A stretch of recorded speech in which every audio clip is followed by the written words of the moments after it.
E aí, rapaziada, tudo bem com vocês? Então, hoje estamos aqui para fazer a correção das questões do Enem, da segundo final de semana de aplicação de provas, onde nós tivemos aí as provas de ciências exatas e ciências da natureza. Então, vamos corrigir aqui as questões de biologia, tá? São as questões que nós pegamos aí do caderno rosa. É,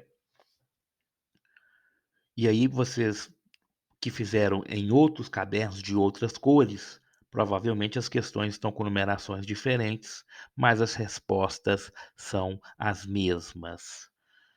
Então, bora lá ver estas questões. Então, a primeira questão aí, questão de número 93, que é referente ao tema de citologia. Então, galerinha no terceiro ano, né, tá fazendo a prova, fez a prova do Enem. Então teve que puxar na memória aí os conteúdos citológicos lá do primeiro. Então a questão diz o seguinte: as células da epiderme da folha de Tradescantia pálida purpúrea, três nomes aí quer dizer o quê? Quer dizer que é uma subespécie, né? Subespécie purpúrea. Uma herbácea popularmente conhecida como Trapoeraba roxa. Contém um vacúolo onde se encontra um pigmento que dá a coloração arroxeada a esse tecido. Em um experimento, um corte da epiderme de uma folha de Trapoeraba roxa foi imerso em ambiente hipotônico. Hum. E, logo em seguida, foi colocado em uma lâmina e observado em microscópio óptico. Durante a observação desse corte, foi possível identificar. Qual será a resposta certa, pessoal? Vamos ver. Essa célula, né? Esse corte, na verdade, de epiderme, foi então imerso em um ambiente que é hipotônico. O que é um ambiente hipotônico? É um ambiente que, em relação à célula, ele tem uma baixa concentração de solutos. Então, aqui a gente observa o fenômeno osmótico, certo? Então, qual que é a tendência? A tendência é que a água saia deste meio hipotônico e entre na célula, já que o meio interno da célula é um ambiente hipertônico, a água, por osmose, de forma passiva, vai tender a movimentar do meio hipo para o meio hiper. Por quê? Porque no processo osmótico a água sempre irá se deslocar para onde tiver maior quantidade de soluto. Como o meio interno da célula é hipertônico, tem maior quantidade de soluto em relação ao meio externo que é hipotônico. Então, a água vai entrar na célula. Então, vamos ver. Durante a observação desse corte, foi possível identificar o acúmulo de solvente com fragmentação da organela. Bom, é, acúmulo de solvente? Não, nós estamos falando de movimentação de água, não da deslocamento de solvente, certo? E aí, em relação, nós estamos falando da organela, que é o vacúolo. E não houve esse processo aí, porque é movimentação de água e muito menos fragmentação da organela. B. Rompimento da membrana celular com liberação do citossol. Bom, a água está entrando na célula. Poderia levar ao rompimento da célula, mas no caso nós estamos falando de uma célula vegetal. Então essa célula não vai se romper, por quê? Porque ela é delimitada pela parede celular que vai conter esse processo. Então a célula, no máximo, ela pode ficar túrgida, né? Mas ela não vai se romper por causa da parede celular. Se fosse uma célula animal, ela poderia até se romper. Se o aumento do vacúolo com diluição do pigmento no seu interior. Essa é a resposta. Essa é a resposta certa, né? O vacúolo ele tem essa função osmorregulatória.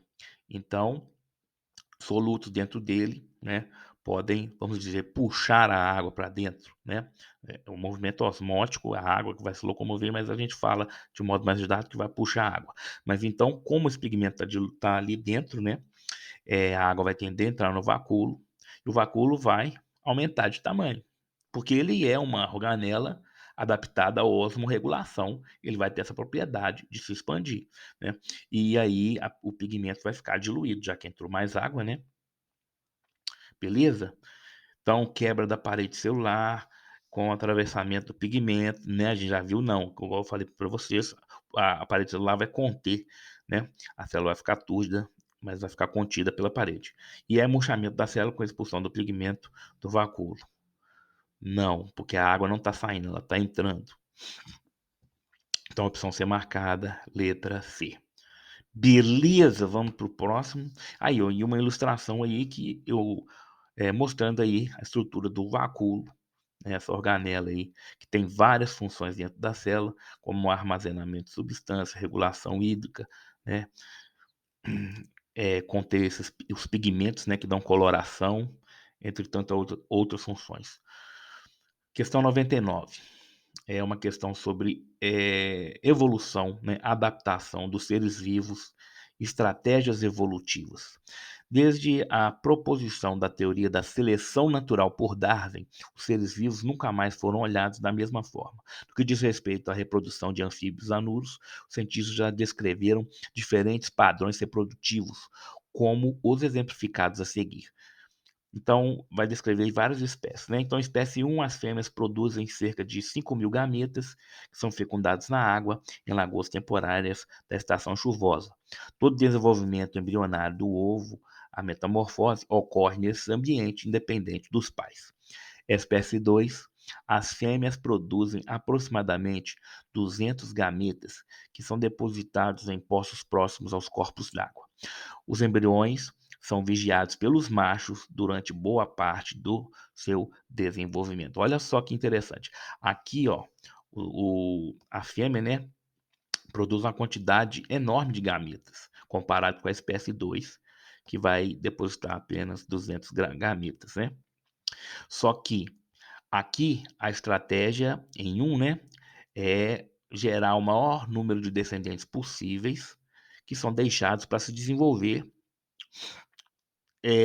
livremente sem eh, os pais estarem ali cuidando, né.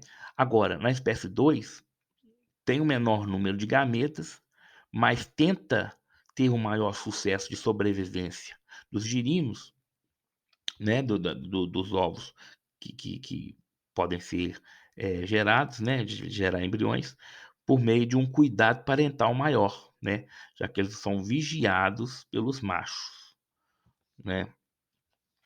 Então aqui mudou a estratégia, né, é menos gametas, mais o cuidado parental é mais desenvolvido nessa espécie. Espécie 3, as fêmeas produzem por volta de 20 gametas, que são fecundados sobre a superfície de folhas de plantas, cujos galhos estão dispostos acima da superfície dos corpos d'água, e aí se desenvolve até a eclosão, né. Aí, ó, são menos gametas, porém, ela coloca os ovos em um lugar, vamos dizer assim, longe do acesso de predadores aquáticos, né, deixa em cima de uma folha, né. É interessante, outro dia eu estava pesquisando sobre a rã de vidro, ela tem essa estratégia também, as fêmeas sobem em cima de folhas onde o macho já está, né, o macho fica ali vocalizando, chamando essas fêmeas numa folha que ele escolheu para reproduzir, e ali o macho fica, eh tomando conta dos ovos em cima da folha. Ele até atrai outras fêmeas, né, e aí fica tomando conta dos ovos delas. Então já é uma estratégia aí, eh, combinada aí de 2 com 3. Você vê que varia muito, né, há muita variação, há muitas, possibilidades intermediárias de várias espécies diferentes. Espécie 4, as fêmeas produzem poucos gametas que, quando fecundados, são abocanhados pelos machos.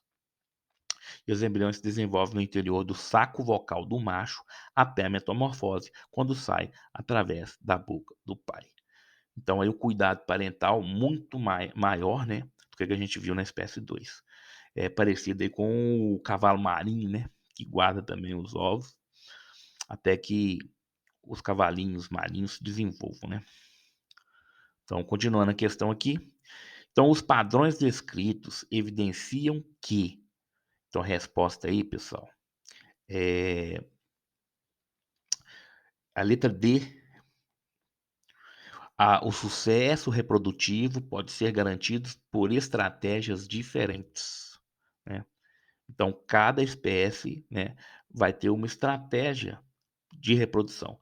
Quer dizer que uma estratégia é melhor do que a outra? Não, né, vai depender dos fatores ambientais, né, onde a espécie se localiza, né. E isso aí é o chamado de ajustamento evolutivo, né. Cada espécie desenvolve melhor forma de deixar os seus genes para as futuras gerações. Então, letra D. Questão 97. Em 2002, foi publicado um artigo científico que relaciona alterações na produção de hormônios sexuais de sapos machos. Estão gostando de falar de anfíbio, hein? Expostos à atrazina, um herbicida com o desenvolvimento anatômico de seus caracteres sexuais primários e secundários. Entre os animais sujeitos à contaminação, observaram-se casos de hermafroditismo e desmasculinização da laringe. Nossa senhora, que esse palavrão. O estudo em questão comparou a concentração de um hormônio específico no sangue dos machos expostos ao agrotóxico com o de outros machos e fêmeas que não o foram, controles. Resultados podem ser vistos na figura. Então, os machos controles, né, que não foram expostos, né, ao agente agrotóxico, o herbicida, né, tiveram a concentração desse determinado hormônio bem elevada. Já os machos expostos à atrazina tiveram menor quantidade e as fêmeas controle, né, que não foram expostas, tiveram a quantidade baixa ali. Com base nas informações do texto, qual o hormônio cujas concentrações estão representadas na figura? Então, a resposta letra C, testosterona. Ora, pessoal, o texto mesmo está falando de um hormônio que é responsável pelas características sexuais primárias e secundárias, né? E que isso causa a desmasculinização. Desmasculinização. Ô, gente, só pode ser perda de hormônio sexual dos machos, que é testosterona, né? E aqui os gráficos mostram que, ó, a fêmea não tem muita testosterona, né? O macho que não foi exposto demonstrou ter muita. E o macho que foi exposto teve um nível de testosterona até menor, né, do que as fêmeas. Então a resposta aí é a letra C, testosterona. Pode ser que meu rosto esteja tampando aí, eu esqueci de arredar a figura, que eu não consegui configurar o programa, porque esse computador aí não é meu, aí eu não consegui mexer direito. Mas eu vou falar qual que é a resposta da questão. Desculpe se estiver tapando aí, mas quem estiver conferindo aí, né, as questões, vai ter a questão, né, o caderno, ou depois olha aí na internet qual que é essa questão, a resposta direitinho. Bom, de acordo com a Organização Mundial de Saúde, a filariose e a leishmaniose, isso aqui é uma doença eumíntica, né?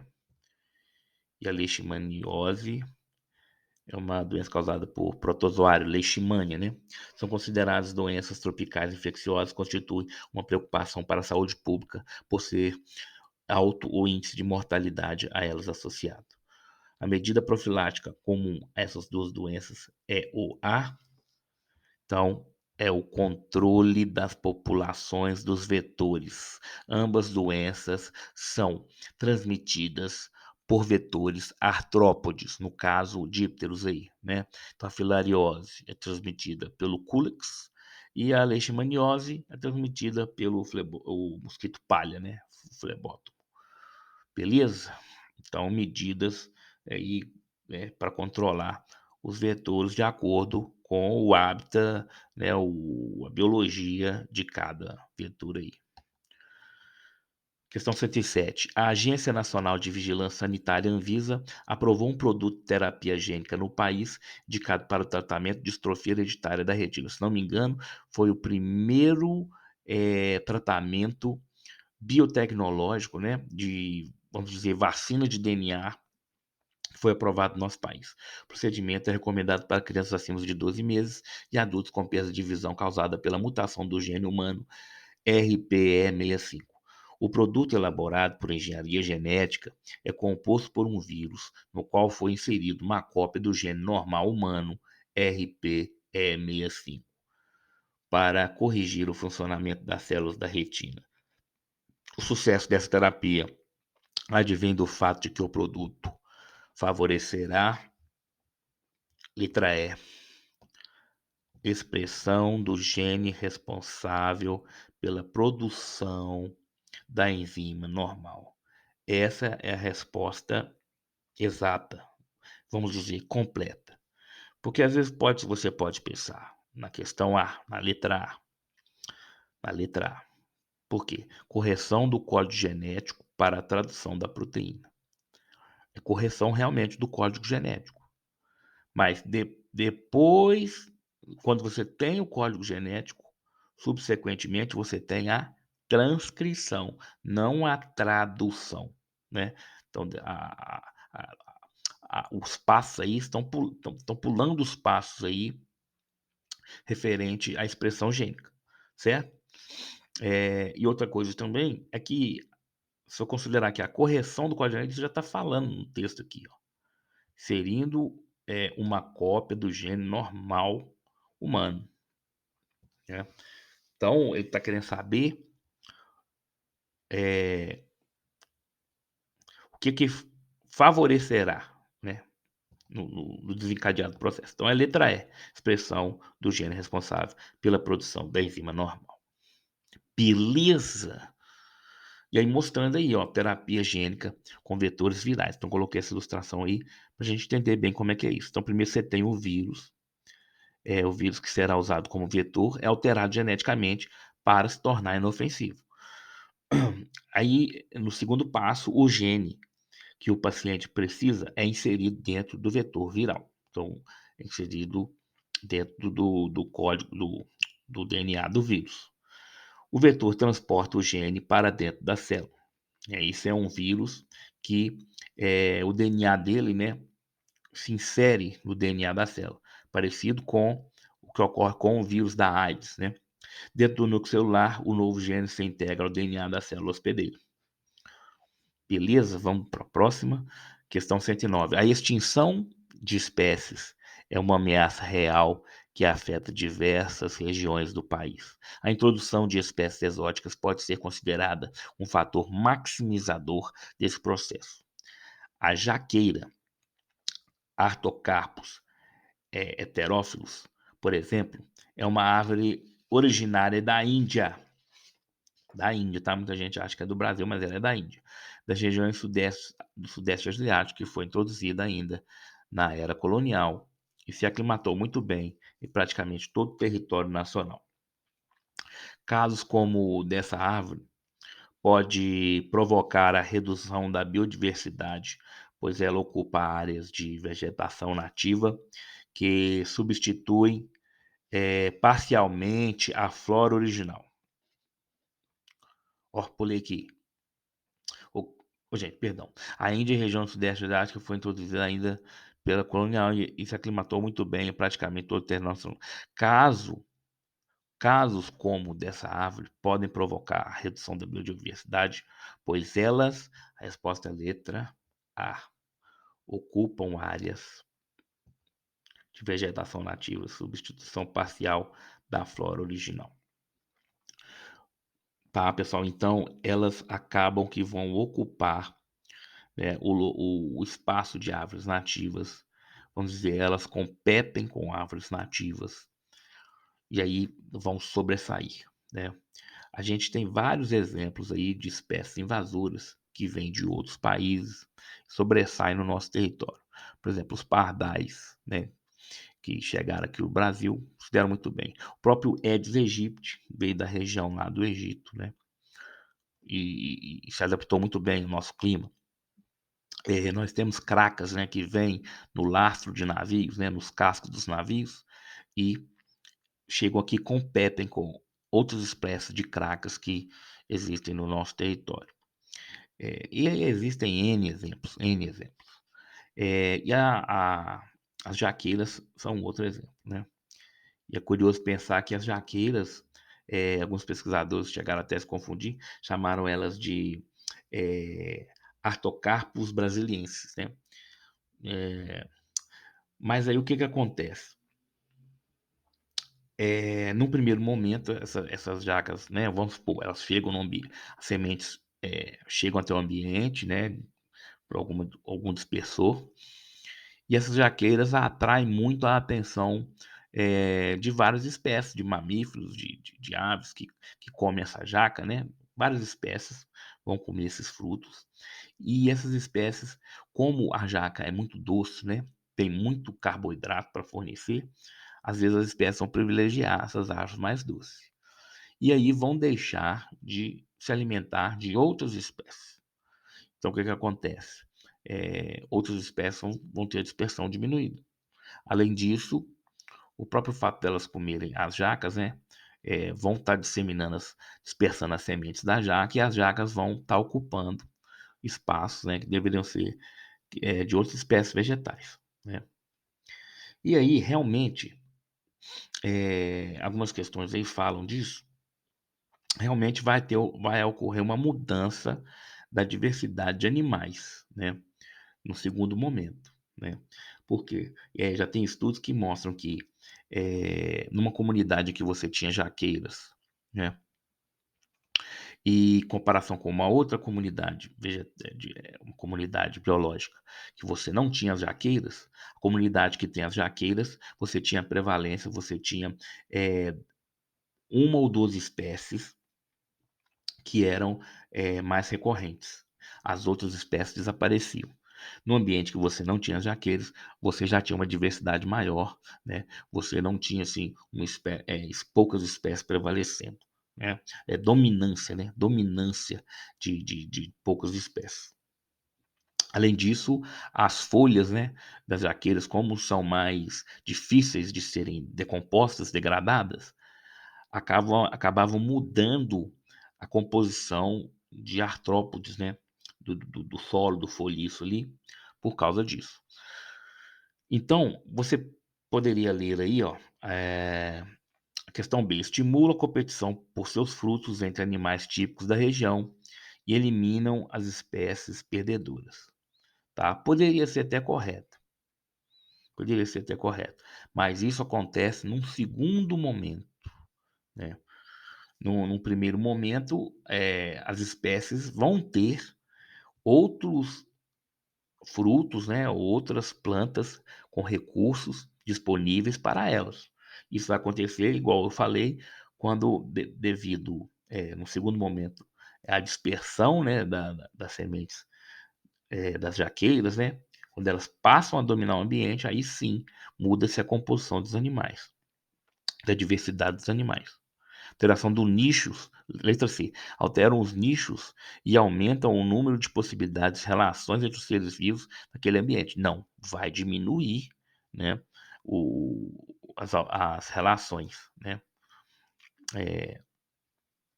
ó, vai diminuir a possibilidade, né, já que você vai ter, menos espécies, menos diversidade. D, apresenta alta taxa de reprodução, se mantém com um número de indivíduos superior à capacidade de suporte do ambiente. Não, porque a gente percebe que elas são muito bem adaptadas, né, aos nossos ambientes aqui, né, às nossas matas. Diminui a relação de competição entre os polinizadores, facilitam a ação de dispersores de sementes de espécies, nativas. Bom, aí já não tem, né, muita relação com essa questão de polinizadores, né, mais a questão da dispersão dos frutos mesmo que atrai, é uma questão de macro, vertebrados aí, na relação com essas plantas, né. beleza? Então, não vai facilitar os dispersores de sementes de espécies nativas, né? Como eu acabei de falar, eles vão procurar mais as jaqueiras, né? Então as espécies nativas vão ser prejudicadas. Então a resposta correta é letra A. Ocupam áreas de vegetação nativa e substituem parcialmente a flora original. Beleza? Vamos para o próximo. Questão 112. Entre as diversas técnicas para diagnóstico da Covid-19, destaca-se o teste genético. Considerando as diferentes variantes e cargas virais, um exemplo é a PCR, reação em cadeia da polimerase. Reação efetuada por uma enzima do tipo polimerase. Essa técnica permite identificar com confiabilidade o material genético do SARS-CoV-2, um vírus de RNA. Então, vírus, essa informação aqui é importante, tá? Vírus de RNA. Para comprovação da infecção por esse coronavírus, são coletadas amostras de secreções do indivíduo. Uma etapa que antecede a reação de PCR precisa ser realizada para permitir a amplificação do material genético do vírus. Essa etapa deve ser realizada por. Vamos ver aqui o esquema que eu coloquei. Então, aqui, ó, nós temos o vírus, vamos dizer, recolher o material genético do vírus, certo? E aí, esse material genético é o quê? Ele é RNA, certo? Esse RNA, o que a gente precisa de fazer? Precisa de gerar a partir dele, construir a partir desse RNA, uma molécula de DNA complementar, tá certo? Por quê? Aqui está mostrando assim vários caminhos, né, que o material pode seguir para diversos testes e análises, né? O PCR tradicional, sequenciamento genômico, né, das bases, como nesse caso aqui, né? Mas aí a gente interessa aqui, ó, que está falando a questão, que é o RT-PCR, tá certo? Aqui, ó, só de curiosidade, isso aqui, ó, é um sequenciador portátil.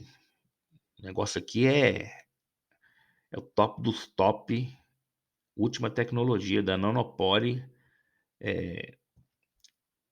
que faz esse produto aí, tá? Bom, então o que vai acontecer? Precisa de ter o DNA complementar. Por quê? Porque a técnica do PCR utiliza DNA, amplifica DNA. Então você tem que construir um DNA complementar àquela sequência de RNA ali, né? Então o que é esse PCR, né? PCR-RT, porque é PCR em tempo real. Então ele já dá o resultado no momento que está sendo amplificado, né? À medida que você vai amplificando, né? Os vários ciclos, né, de replicação, à medida que você vai amplificando, por fluorescência, né, que vai sendo emitida pelos nucleotídeos, né, que já irradiam essa fluorescência, você vai percebendo a quantidade de material que tem ali e se bate, né, se o material do vírus realmente está aparecendo, tá? Então o PCR nada mais nada menos é o quê? Uma série de ciclos em que você primeiro esquenta, né, com a temperatura maior, é, vai ser feita a abertura da cadeia de DNA, né? No caso aqui, o DNA complementar, que já foi polimerizado no primeiro momento, formando um DNA de dupla fita. Então, esse DNA abre, e aí vem os primers de RNA, que vai indicar onde se inicia, né, a polimerização para uma nova cadeia. Aí vem a TAC polimerase. Por que usa a TAC polimerase? A TAC polimerase é uma enzima especial é, de uma bactéria termófila, né? Então, ela é uma enzima que resiste a altas temperaturas, né? E aí, ela vai sintetizar novas fitas ali, né? Aí, o que vai acontecer? É, vai ter uma nova sequência, né, em que vai ter um novo aquecimento, esse DNA essas novas fitas vão abrir de novo, vai haver outra